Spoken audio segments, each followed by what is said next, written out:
smell? Maybe some insects? Yeah, it was nice.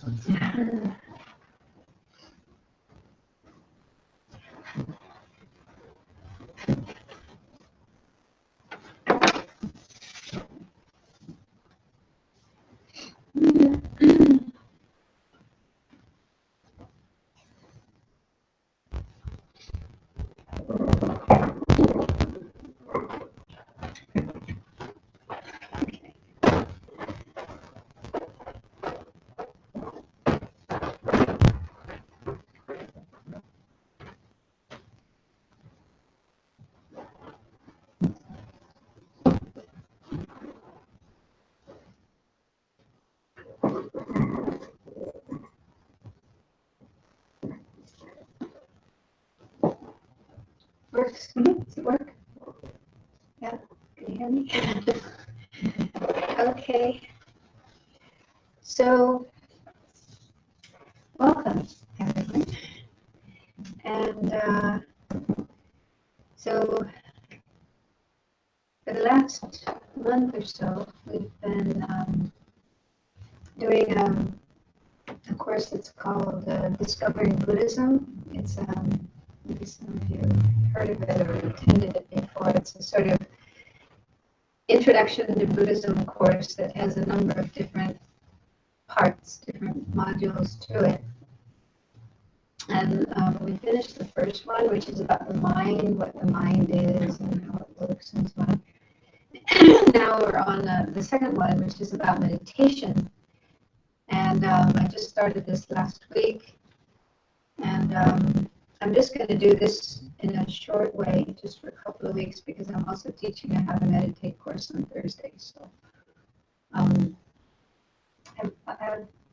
know most of you have been here before. Have you been here before? Yes? Last year, yeah. Last year, okay. I can't always remember everybody. So we're just, like, for last week and this week and next week, we'll just be looking a little bit about meditation, the topic of meditation. And then if anyone wants to know more about meditation, then you're welcome to join the Thursday night class, because that's kind of an ongoing class. I'm actually going through the book that I wrote called How to Meditate. So we're looking at different kinds of meditations, trying them out, experimenting with them and so on.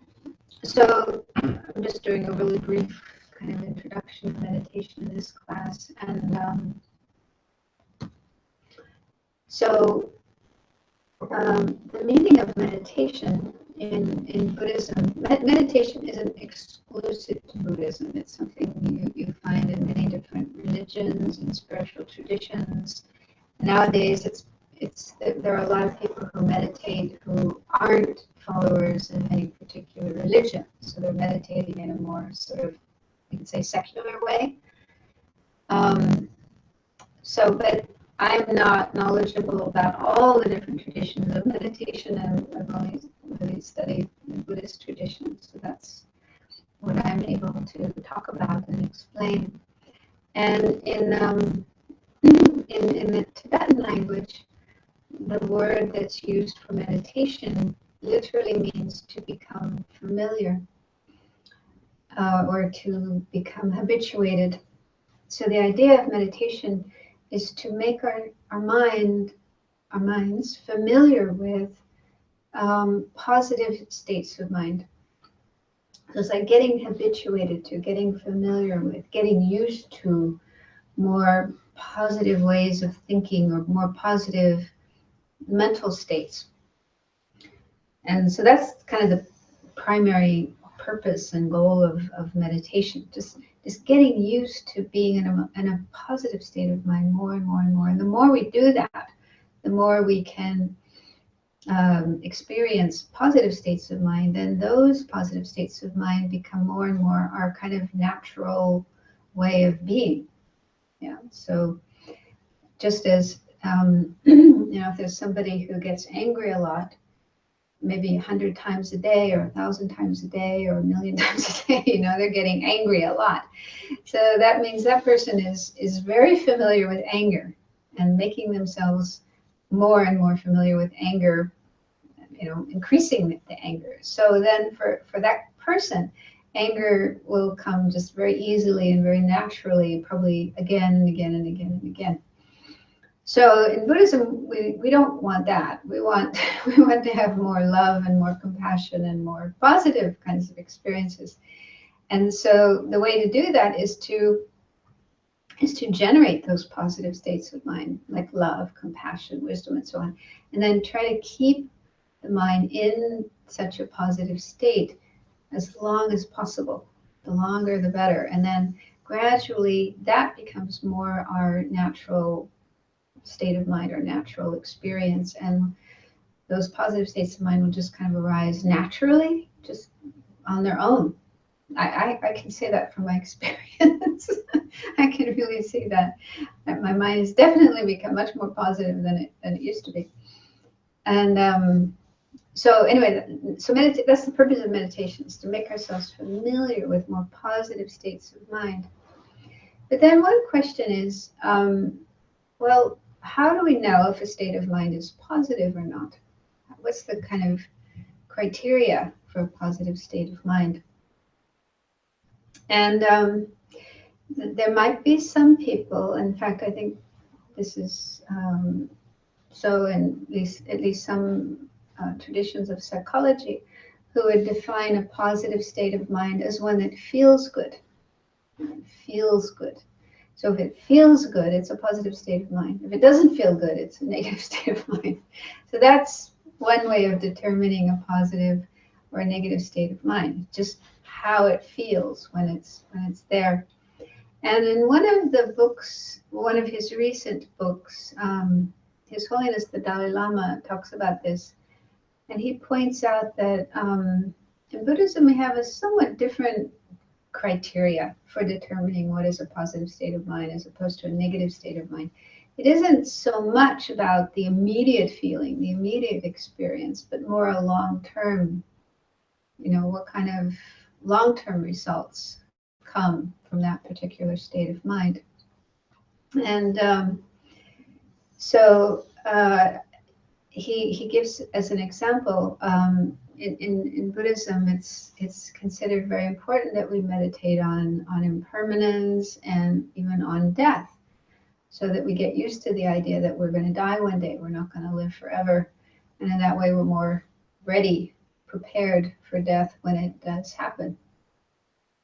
So this is like a very important meditation in Buddhism.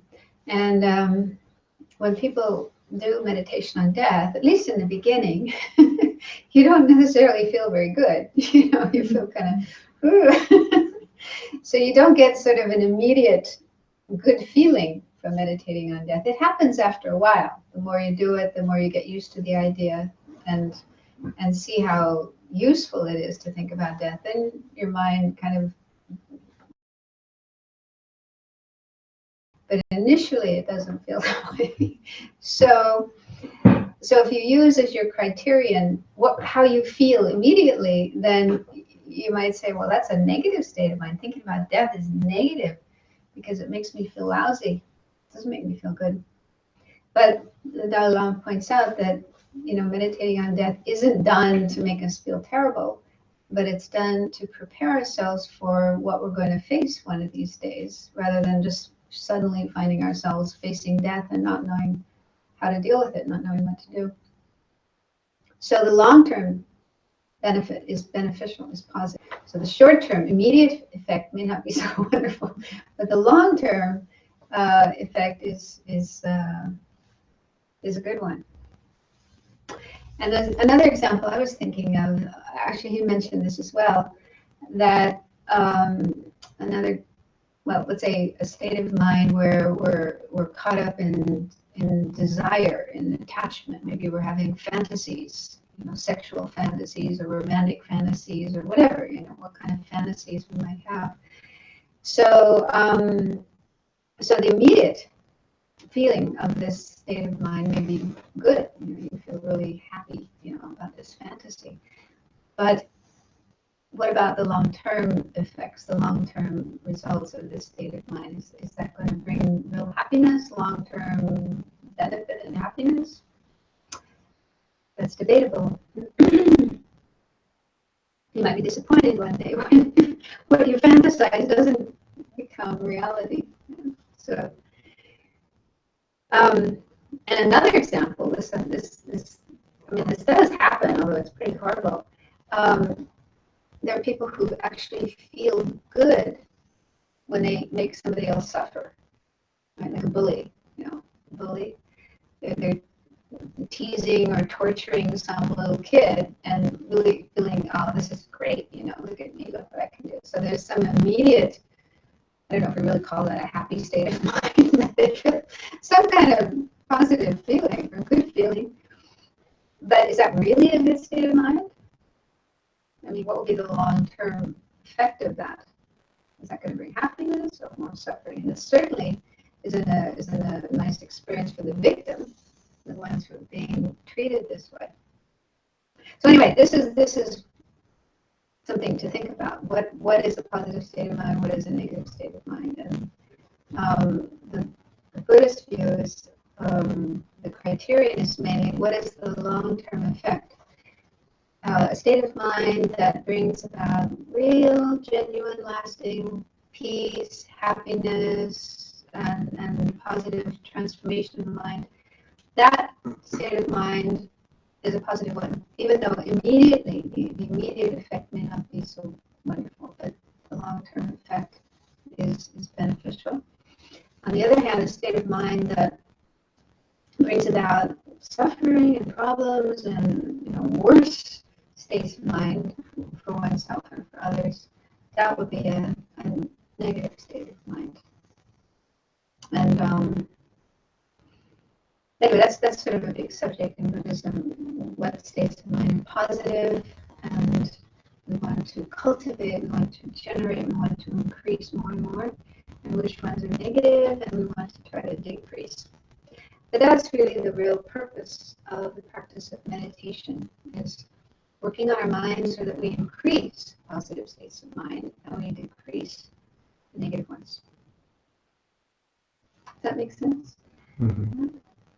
I'm just telling you what the Buddhist explanation of this is, but it's up to each one of us to think about this and figure out for ourselves what is right, what is true. And then I mentioned last week that in the Tibetan tradition, and I think this is true in all traditions of Buddhism, they divide meditations, all different kinds of meditations, into roughly two different types, two different groups. One is, the technical term is placement meditation. And the idea of that is you place your mind or focus your mind or set your mind onto one object and then try to keep your mind on that one object for longer and longer periods of time. And the reason or purpose for doing that kind of meditation is to develop concentration, to learn to concentrate rather than our usual state of mind, which is not very concentrated, but jumping here and there. And concentration is a very important state of mind in Buddhism, and I think it's true in all religions, all spiritual traditions. I think they all have practices for training concentration, because if our mind isn't concentrated, then it's just scattered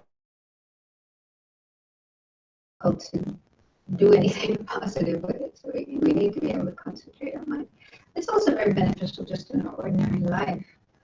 If we can't concentrate on our work or on our study or whatever it is you're doing, then it's very difficult to be successful, to get your work done and to get your study done and so on. So concentration is quite an important quality to develop, and we can develop it more and more and more. Again, it's just a question of familiarity, making our minds familiar with that state of mind that's able to stay focused, stay concentrated on a single object. And the other kind of meditation is called analytical meditation, and that involves using thought, using reflection, using contemplation. And that kind of meditation would be used, for example, to develop love, compassion, these positive states of mind. So we spend some time thinking or contemplating to give rise to a feeling of love or compassion. And then we try to generate that feeling from more and more and more people, more and more beings, and make our minds very, very familiar with that state of mind, of love or compassion. So there we're using more of a analytical or investigative or conceptual state of mind. But we still need to have concentration. We need to be able to stay focused on what we're doing and not let our mind just go all over the place. So I think tonight I'll talk more about the first kind of meditation, placement or concentration meditation. We'll do some meditation together, and then I want to talk about some of the hindrances or obstacles that can make it difficult for us to have concentration, and what we can do about them, how we can overcome them. And so we already did this last week. We did some of this type of meditation, and I spoke about using the breath as an object for a focal object of concentration. It said that you can develop concentration on just about any object. You can use they don't really recommend this in our tradition, but you can use a visual object, something you look at. You can use a sound, you can use a more internal object, like what is often recommended is a visualized image of the Buddha. You imagine or visualize an image of the Buddha and then concentrate on that. But that's really hard to do, especially Westerners. We have a hard time visualizing anyway. But then to create this visual image and then keep it there, be able to maintain it and stay focused on it. I've tried it. It's very, very hard. Maybe some people it works, but for many people it's difficult. So another object is the breath. And the breath is a kind of easy object because it's already there. We're breathing all the time anyway. So we don't have to go and look for anything. We don't have to visualize anything. All we have to do is focus on our breathing, which is happening all the time. So I'm going to talk about this kind of meditation in terms of the breath. But if you want to use some other object, if you've already practiced and trained in another object, then that's perfectly fine. I know the breath isn't a good object for everybody. I've met some people who find it, and they have problems with the breath, so they need to find some other object. And there are other objects that you can use. So I'll talk about it in terms of the breath, but feel free to use another object if you wish. But it said that if you do want to develop concentration, you should keep using the same object and not be changing your object all the time. Your mind gets very familiar with focusing on that object, and then it just develops this ability to stay focused on that object, and it's able to stay concentrated for longer and longer periods of time. The breath can be used for other things as well. For example, just to relax. So it said that focusing on the breath, especially if you breathe deeply, just paying attention to the breath coming in and going out, that has a natural and physiological effect on the body, putting us into a more relaxed state. And it can also be helpful to fall asleep at night. If you're having difficulty falling asleep, it can be helpful to just pay attention to your breath coming in and going out. So those are other ways of using the breath. But here what we're trying to do is develop a very awake and alert, focused, concentrated state of mind on the breath. And the breath is also used in mindfulness meditation, which is another kind of meditation within Buddhism. And the purpose of that kind of meditation isn't so much concentration, but insight, developing insight or understanding the true nature of things. So this is a very important part of Buddhist practice. For example, we need to understand how things are impermanent, how they're changing all the time. because we have the tendency to see things as if they were not changing, as if they were permanent and fixed. And doing that leads to all kinds of problems. So we need to see things in a more realistic way, that they are subject to change. And one can develop that kind of insight by meditating on the breath, and also on the body and all the different sensations in the body, and also the mind and all the different things in the mind. So in that kind of meditation, you're focusing on various objects, whatever is there at the moment, and trying to see into their real nature, their true nature, the fact that they are impermanent and so forth. So that type of practice isn't so much part of the Tibetan tradition. I haven't learned it, I haven't trained in it, so I don't feel qualified to talk about that. That kind of practice is used more in the Theravada traditions of Buddhism, for example, Burma and Thailand. Some of you may have attended Vipassana retreats. Goenka. There are various traditions, various groups that teach Vipassana. So tonight then we'll just do this meditation on the breath to try to develop concentration. Then we'll meditate for a while and have a break, and then I'll just talk a little bit, and then we'll do some more meditation. So somebody brought this up last week, that when we try to develop concentration, we have to be careful not to be tense or tight. I don't know how it sounds to you, the word concentration, but to some people the word concentration may sound a little bit like very strict, very concentrate, you know. So if we are too kind of tight or tense, or pushing our minds too much, then that doesn't help. It's actually not good. We can physically get tense, and we can even get kind of sick. There's a kind of sickness that results from doing that. So ideally we want to have a certain amount of concentration, or at least an attempt to concentrate, but at the same time be relaxed. So being relaxed is a very important part of our practice of meditation. And there's a story from the time of the Buddha. The Buddha was talking to one of his disciples who was having some difficulty in his meditation. And the Buddha used the analogy of a stringed instrument, like a guitar or violin. And he said, if you were a musician playing this stringed instrument, you want to tune the strings to just the right degree, not too tight, not too loose. If the strings are too tight, then the sound will not be very nice. But if they're too loose, the sound will not be very nice.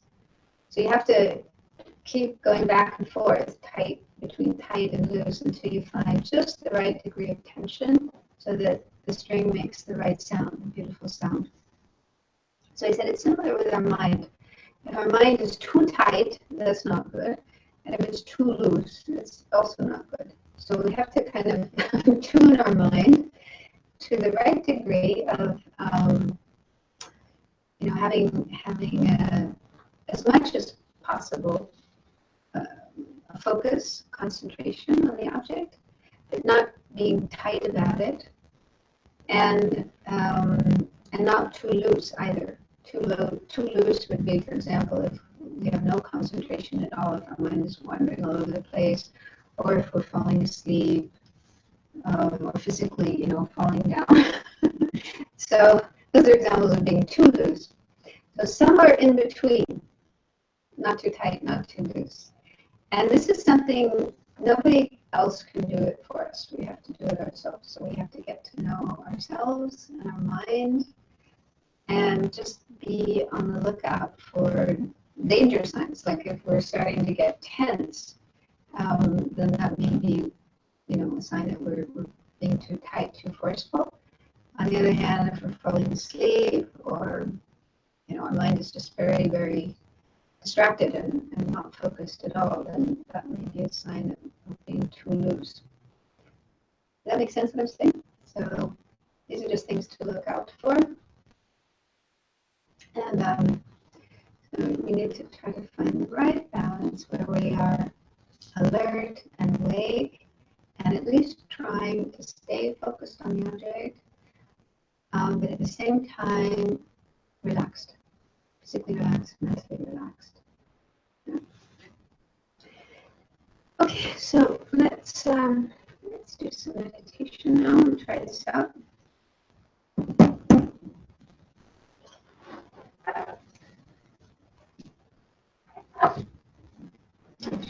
Set the time.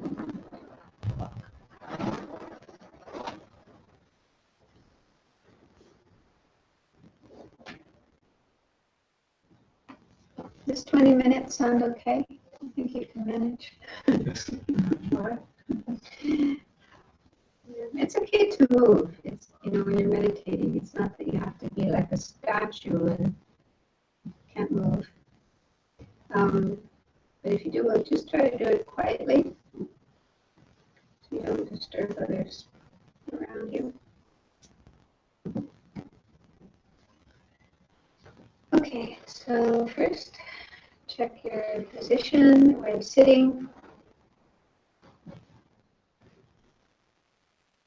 It's good if you can keep your back straight, if that's comfortable for you, because that helps the mind to be more alert and awake, more focused. But other than the back being straight, the rest of the body should be relaxed, not tight and tense. So make sure your shoulders are relaxed, the arms are relaxed.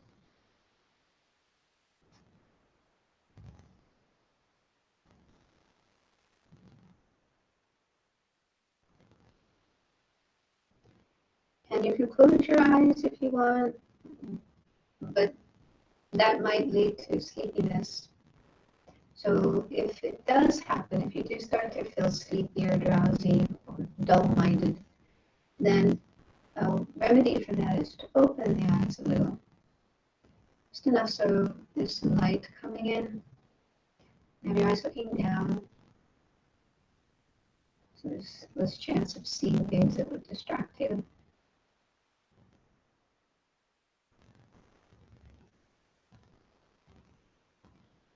And let your breath flow in and out in a natural way without trying to control it or regulate it.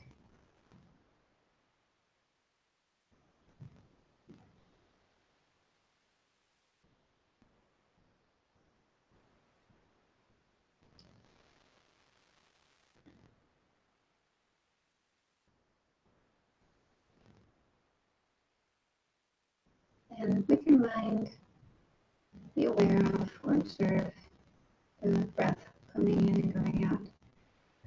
And you can do that in whatever way you wish. You can feel the sensations around the nostrils or on the upper lip, or the movement of the abdomen coming in and going out, or wherever it is that you are able to feel the breath most easily, most clearly. The important thing is to try to stay with the breath and be aware of each full inhalation and each full exhalation of breath and whatever pauses there are in between.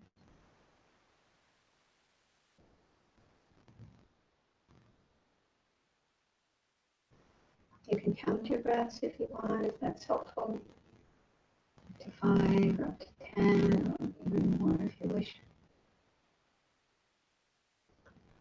Then whenever you notice your mind is wandered away, thinking about something else, or distracted by a sound or whatever, just gently, patiently disengage from that other object. Come back to the breath. You can think of the other object as like a cloud going through the sky. It's not permanent. It just comes and goes in your mind. Just notice it and then let it go and come back to the breath.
So,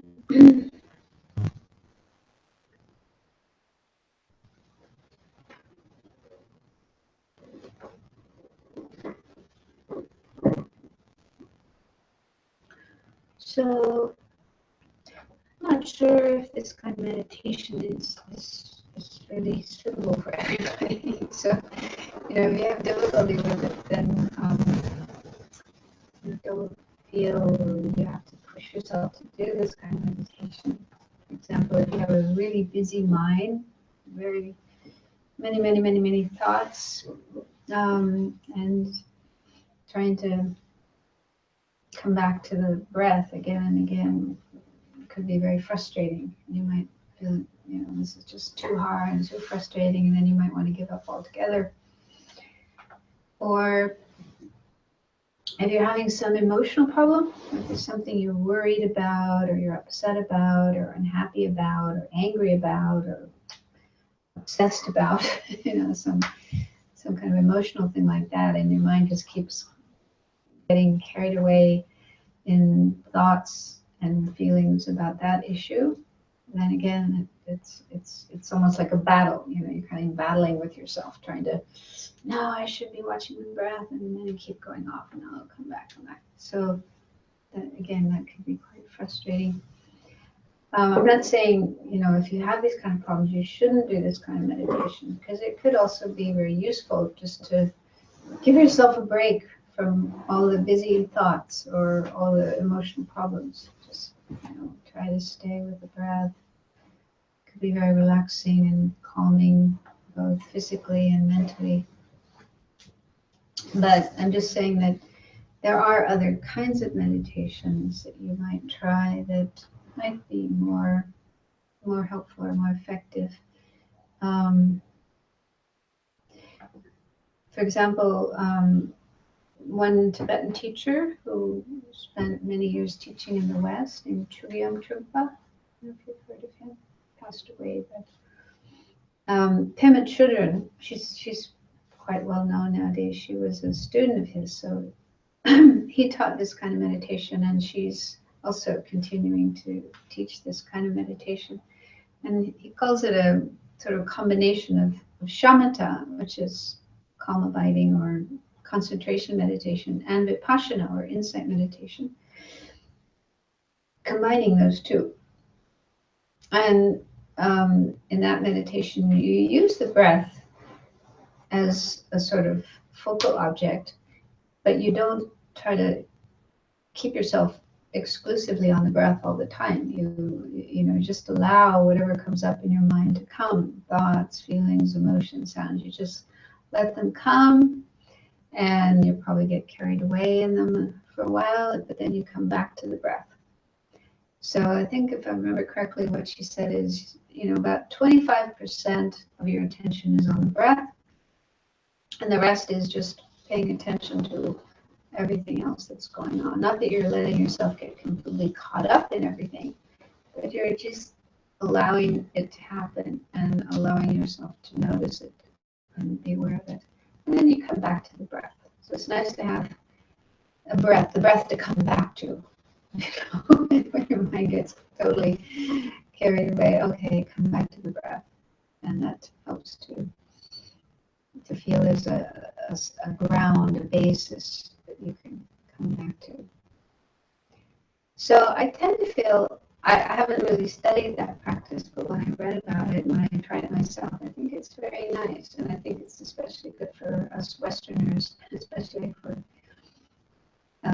we have normal busy lives, and there's just a lot going on in our lives with our work and our family and our relationships and everything else.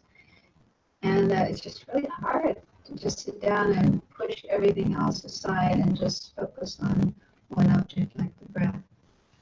It's also not helpful to just sit down and let your mind go completely, thinking all of it at once. So this is a sort of compromise to sort of part of the time staying with breath, and part of the time just watching, observing whatever is happening in the mind. Does that make sense? Mm. So I'm just saying, if you find concentration meditation too difficult, there are other alternatives. Because I tend to feel to really do concentration meditation, I think you need to be pretty mentally and emotionally stable and balanced.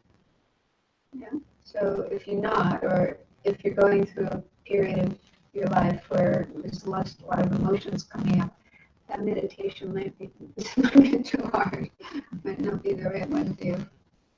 So I'm just letting you know that, so that if you find this meditation is too difficult or doesn't seem to suit you, then don't give up altogether on meditation. Because there are other kinds of meditation that might be more suitable for you. At least at this point, at this point in your time, in your life. Any questions? Comments? Yeah, I have a short one. I think this, as you mentioned, a lot of people's minds are going north, south, east, west all the time, which makes it sitting still and focusing much more hard. So this feeling of missing out when you in everyday life, when this kind of suffering, when you're trying to be present, you go somewhere else. That's the imagination. How would you try to cope with this modern person's trouble in feeling missing out? Because the thing of there's so many possibilities to do all the time, which is one of the reasons why we get stressed, because there's a lot of things you want to do. Mm-hmm. But how do you kind of drag that back to yourself? And is that part of the meditation too? Are you talking about during meditation itself, or in your life? In general, also it came to my mind is in life general, but also in meditation, because when your mind starts wandering, this way goes somewhere else. Yeah. And when you're in everyday life or missing out on something, opportunities or things that you really want to do, it's kind of a suffering too. Mm. Yeah. I don't know if this is, what pops up into my mind is something that I heard from another teacher, Ajahn Brahm, who's an English monk in the Theravada tradition, and he teaches a lot. I see lots on YouTube. It's very funny. And he mainly teaches like concentration meditation, or concentrating on the breath, mainly the breath. And he said something very interesting. I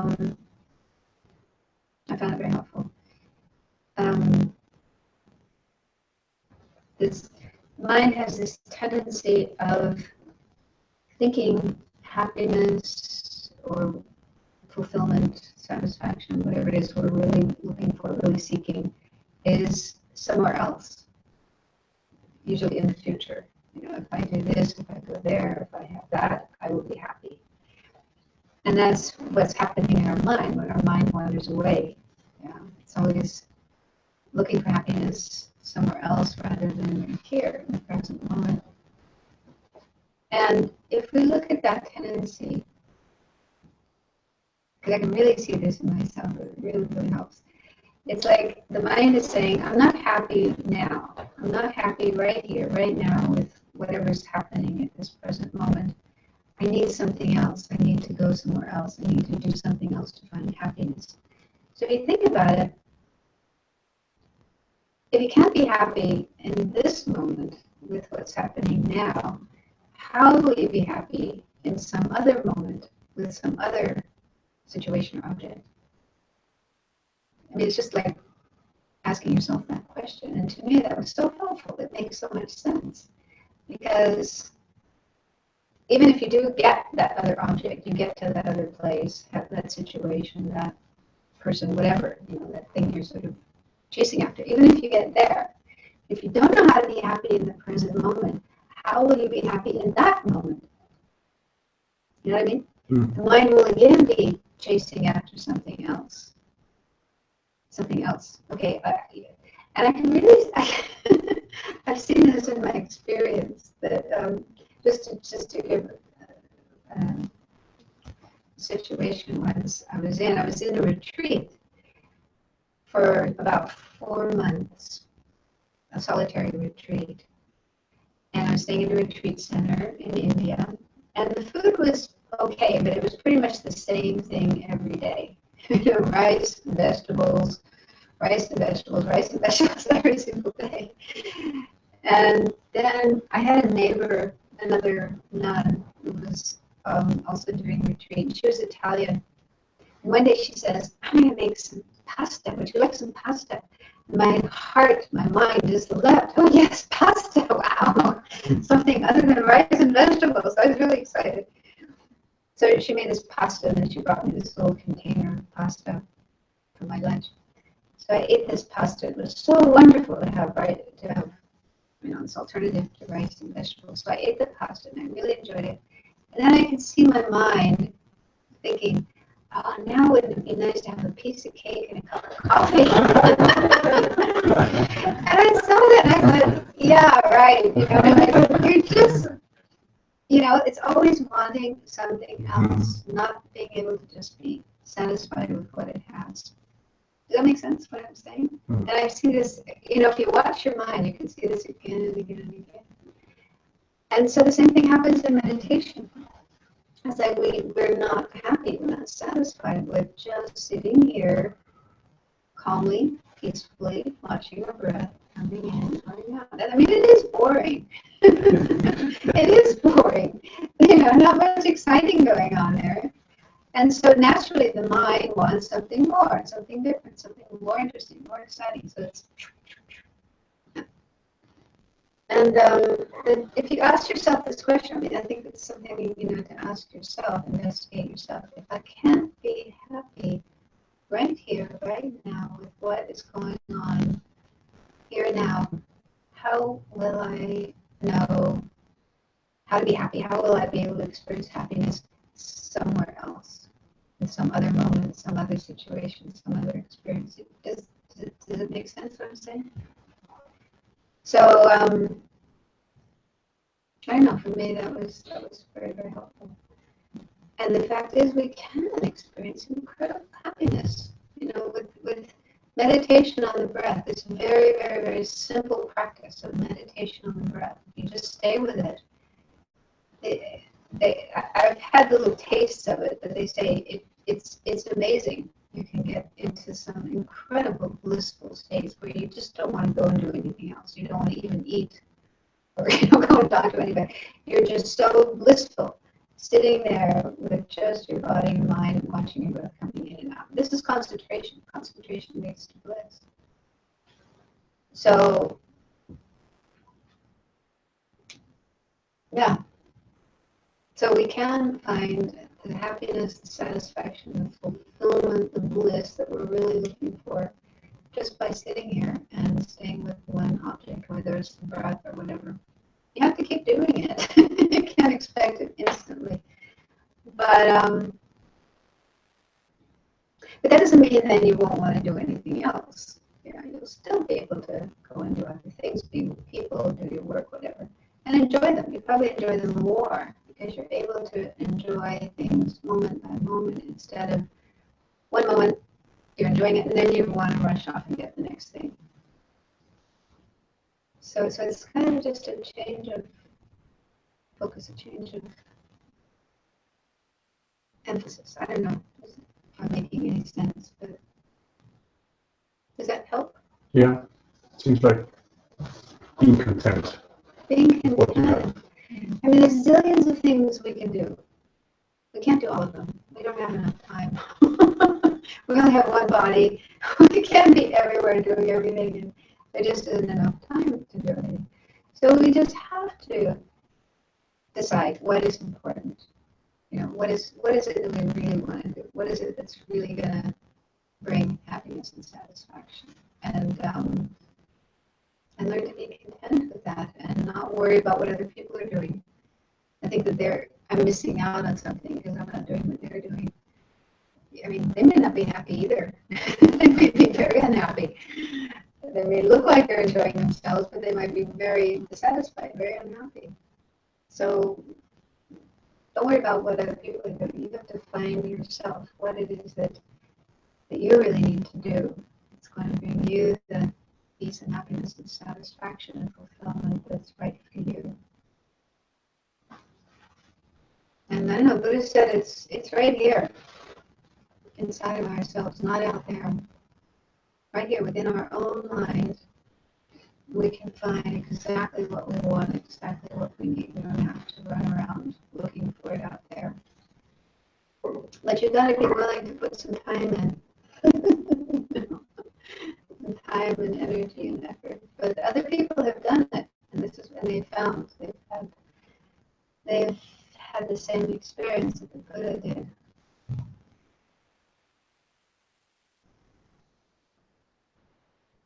So how about we stop and have a break? Good idea. 2 minutes, there's tea and refreshments upstairs.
Okay, so working. So I thought we could do some more meditation.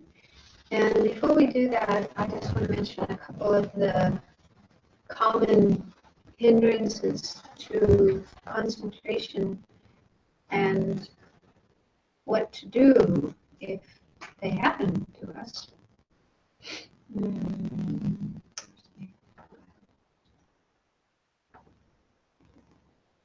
So in the traditional teachings on calm abiding, or how to develop single-pointed concentration, it mentions 5 main hindrances to being able to develop concentration. The first one is laziness, which is the attitude of, oh, I don't want to meditate. You know that one? Like, you sort of feel like you should, but you just don't really want to do it. You can find lots of other things to do instead. So they say the antidote to that is to learn about the benefits of concentration. What beneficial results you will get if you develop more concentration. And then hopefully that will make you enthusiastic to want to do it, to be able to get those benefits, and then you put the energy in and you will eventually achieve concentration and get the benefits. And then you won't have laziness anymore because you enjoy yourself so much. You find it's just really wonderful experience staying concentrated, that physical and mental bliss. But initially we need to kind of inspire ourselves or motivate ourselves to sit down and do it. The second of the hindrances is forgetfulness, which specifically means forgetting your object. And that means when your mind, you start off watching the breath, but then before you know it, you've gone away from the breath and you're lost in thought, thinking about other things. And the remedy for that is mindfulness. Now, in this context, mindfulness has a somewhat different meaning than in other contexts. Mindfulness actually is the same word in Tibetan and Sanskrit as memory or remembering. So it actually means remembering, bringing to mind, keeping in mind, not forgetting. So mindfulness here is described as that aspect of our mind that's able to remember what we're supposed to be doing. We're supposed to be watching the breath or whatever your object is. So it's just re-energizing that or recreating that or regenerating that. Okay, I'm supposed to be focused on the breath. So you just have to bring your mind back to the breath, to whatever your object is again and again. And then the third hindrance is actually 2 in 1. 2 hindrances counted as 1, and that is excitement and laxity. Excitement is when our mind gets distracted by objects of attachment, things that we're attached to, things that we have desire, craving, clinging for. So that can include, all kinds of sensory objects, movies, and music, and food, and drinks, and people, and whatever, So that's probably the most common cause of our mind getting distracted when we're meditating. Thinking about all these other objects that we're attracted to, that we find interesting. Our mind wants to go to them instead of staying on the object of concentration. So there's no simple remedy for that except to, again, remind yourself of how useful it is if you can develop concentration and just bring your mind back. But if the mind is really strongly drawn to other things, then it can be helpful to contemplate impermanence. Because if we can understand that those other objects that we're attracted to are impermanent, they're not going to last, they're they're not able to give us long-term, long-lasting happiness and pleasure and peace and so on, then that will help to lessen our attachment to them. So that's something that can be helpful. And then the other part of this one is called laxity, which is a little bit of a strange word, but sometimes it's translated as dullness, which may be more descriptive, because it's a state of mind where your mind just kind of dull and dark and lacking in energy, lacking in the object being really clear and sharp. So it's not quite sleepiness, but if it keeps going, it could turn into sleepiness. So it's more like pre-sleepiness. Have you ever noticed that? The mind is just kind of blah, not alert and bright and sharp and clear. So that's a more subtle problem. You might not notice it so much in the beginning, but later on, when your concentration gets better, this one becomes quite a big problem, because I say the concentrated state of mind is one that's really a lot alert and awake and bright and sharp and clear. So that's the state of mind we're trying to develop. So this is an obstacle to that, because it's kind of dull and dark and heavy and it's lacking that vividness, that clarity. Yeah. But it's not the same as laziness. No, laziness is more of an attitude. It's more of, I don't really want to meditate. Or, I just want to lie around and do nothing, or, go to sleep, whereas this is it's more of a quality of the mind. So it's not so much an attitude, but just,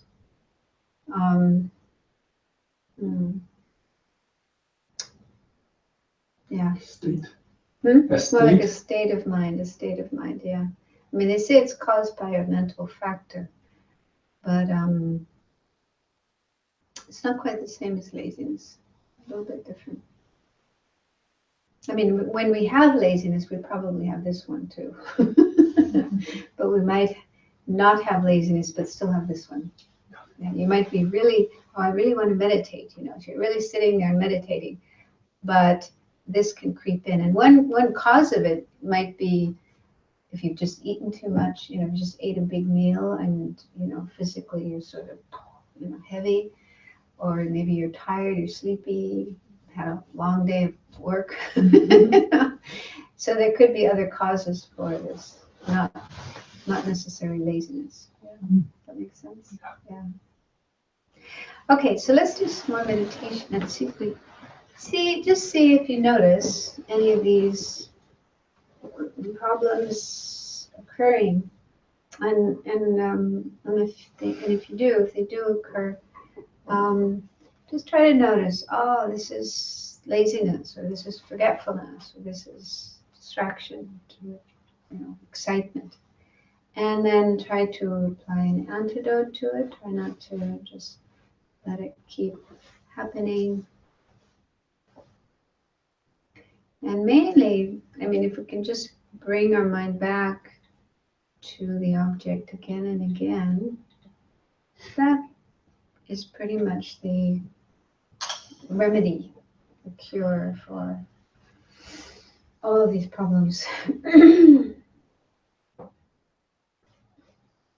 So, again, make yourself comfortable, relaxed, but still trying to sit up straight, with your back straight. Keeping your eyes open a little bit, that will help you to stay awake and alert in case you're feeling sleepy.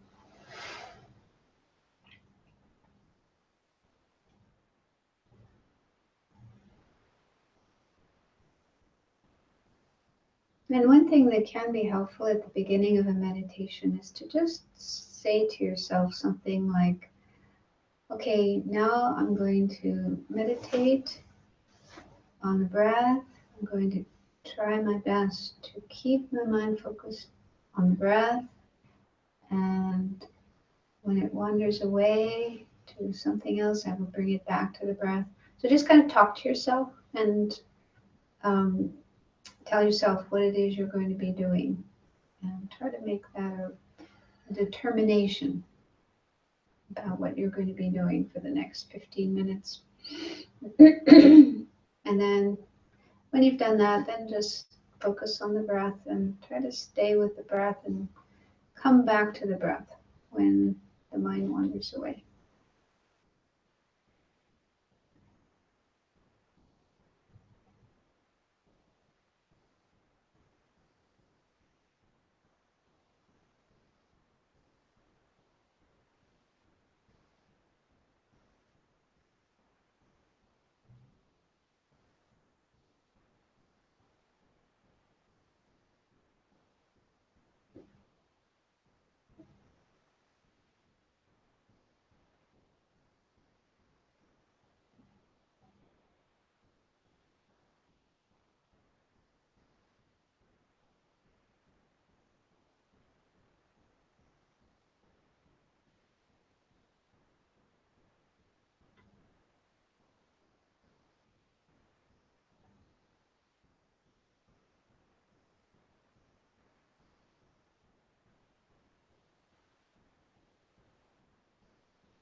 just a few minutes left. I'm trying to make the best use of this time to keep the mind focused on the breath or whatever object you're using, and try to let go of other thoughts, other experiences.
Another thing that I think is quite important in the practice of meditation is to try to make sure that you enjoy it. Make the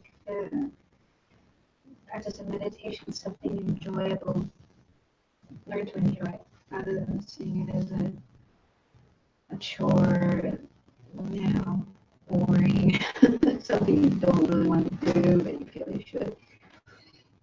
So if you have those types of feelings about meditation or about the object that you're meditating on, then there's a good chance you'll just want to give up and stop doing it after a while because you're not enjoying it. So if you do happen to notice this lack of enjoyment or even a feeling of boredom or aversion or disgust, then it's important to try to take care of that. Like for example, with the breath, it's easy to find the breath boring. Compared to a lot of the things we do in our life, it is not very exciting.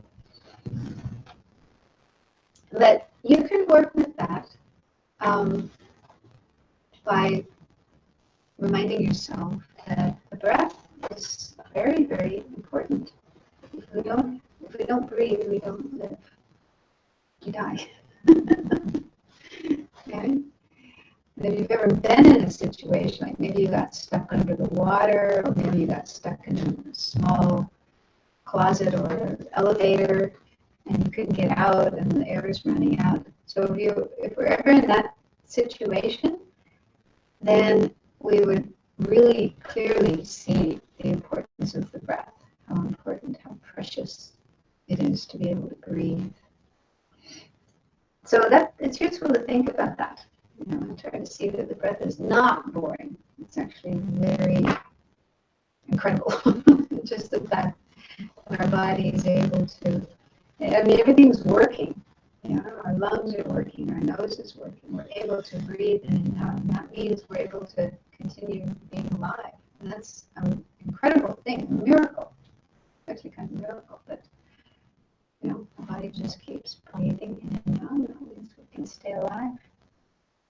Another thing too is if we really pay attention to the breath, really close attention, we'll see that it's really not so boring. There's changes happening every moment. Every breath is different. Every breath is unique. Every breath is different. So if we really pay attention, then we can come to appreciate it. Can just feel a sense of interest and appreciation. And the same is true whatever object. If you're using some other object other than the breath, you can also play around with that and try to make sure that you don't get bored and disgusted and averse to that object, but keep an interest in the object and also in meditation itself. Find ways of enjoying it, making sure that it's enjoyable. Does that make sense? Mm-hmm. I mean, everything we do in life can be enjoyable if we do it with the right attitude, even cleaning the toilet or washing dishes or, those kinds of things. So just by working with our mind, working with our attitude, we can make this into something enjoyable rather than boring and unlikable. So I think it's particularly important to do that with meditation, because if we do want to experience the benefits of meditation, we need to keep doing it, not just once in a while, but again and again and again.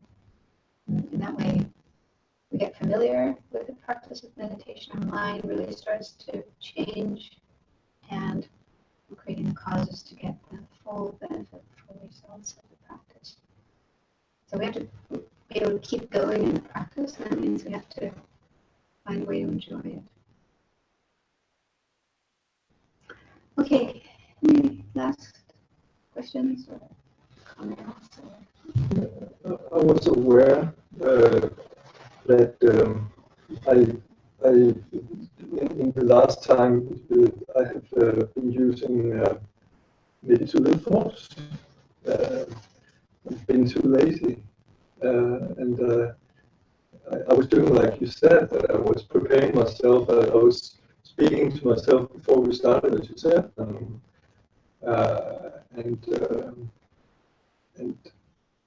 I was more concentrated than usual. I think I might have been holding myself a little bit back because, tending more to the relaxing side. The loose string. Yeah. And it's nice, but I can see that I can use more effort. And I'll try to play with that. But remember that analogy of the string. You don't want to be too tight. No. Not too loose either. Just the right balance. Yeah. But I think actually it's seldom that I tend to go in the opposite direction too much. Yeah. Maybe it's personality type. Like some people are really very energetic and high achievers and pushing themselves. So maybe those are more inclined towards too tight. Too tight. People who are kind of more laid back and mellow and relaxed, and they tend to the too loose. So we've come to the end of our time, and what we usually do at the end of a meditation and at the end of a class like this is to make a dedication of the positive energy we've created by coming together and doing meditation and talking about it and looking at how we can try to improve and do better. So by coming here and doing these things, we've created some good energy, positive energy, and that's the cause of happiness and spiritual growth along the path. So let's share this positive energy with others, just mentally sharing it with others, wishing that it will bring more peace and happiness and benefit more positive qualities like love and compassion and patience and wisdom to as many other people and beings as possible. May help all of us get closer to enlightenment.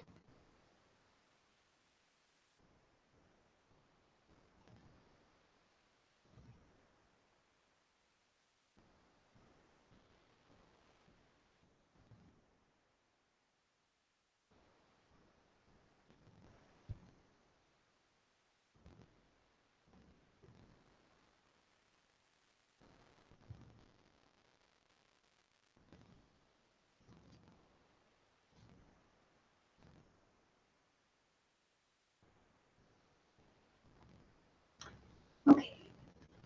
Thank you for coming.